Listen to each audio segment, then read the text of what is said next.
One of the immense privileges of being a teacher of any sort, including a university lecture, is your interaction with remarkable people who come before you as students or colleagues.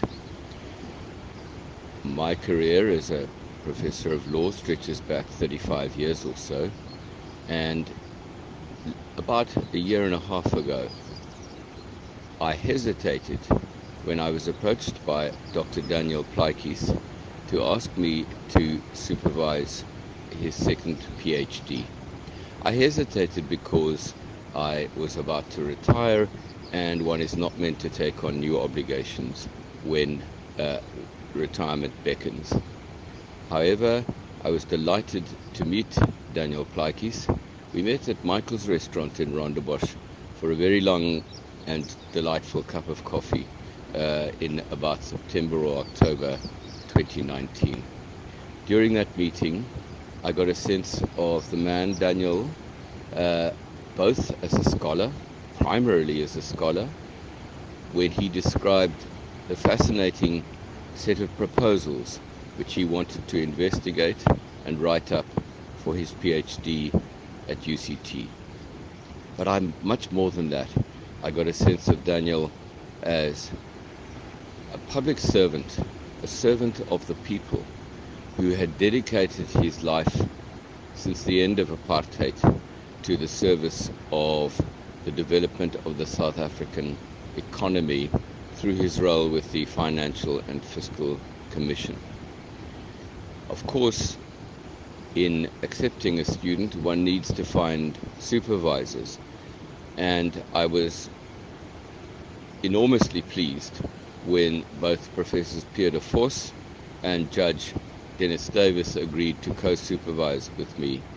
And I looked forward to 3 to 4 years of remarkable learning from Daniel, because that is what one also, as a teacher, benefits from. One learns from the skills, the knowledge, the experiences, and the insights of one's students, especially students like Daniel Plaatjies, who hardly qualified as a student, but who brought remarkable insights and experiences to the thesis writing enterprise.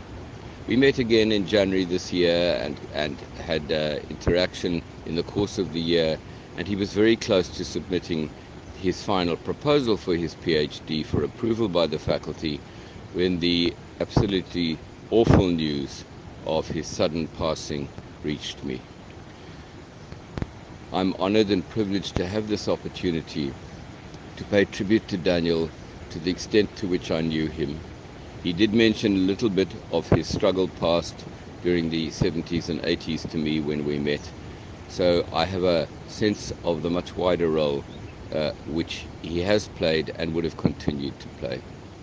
And it is a tragedy that we now stand at the moment of recognition of the departure of this scholar and great son of South Africa. Thank you. The first time I met Daniel Plaatjies was at a book launch for the book that he edited, Protecting the Inheritance.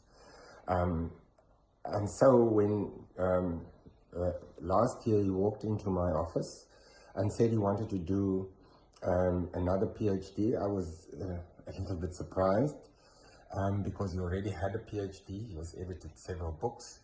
And I joked with him and said that he must be quite mad to do another PhD, because for most of us doing one was enough. But then when we started talking, it became clear that he really wanted to do it because he wanted to learn more. A humble person who thought that he could learn more, that he wanted to learn more, and that he had the ability to do so.